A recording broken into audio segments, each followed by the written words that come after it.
চলে এসেছি একটা নতুন ভিডিও নিয়ে। আগের ভিডিওতে আপনারা দেখেছিলেন আমি মাসির বাড়িতে এসেছি।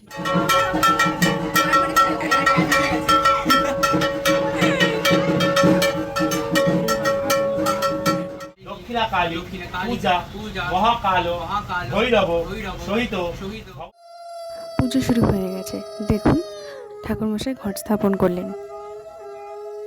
প্রত্যেক বছর যেহেতু বাইরে পুজো হয়, জমজমাট ব্যাপারটা এবছর আর ছিল না।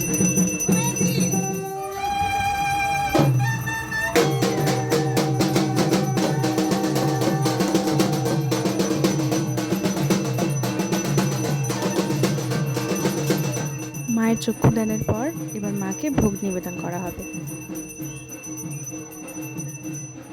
তাহলে আজ ভিডিওটা এই পর্যন্তই, দেখা হবে পরের কোনো ভিডিওতে। ততদিন ভালো থাকবেন, টাটা।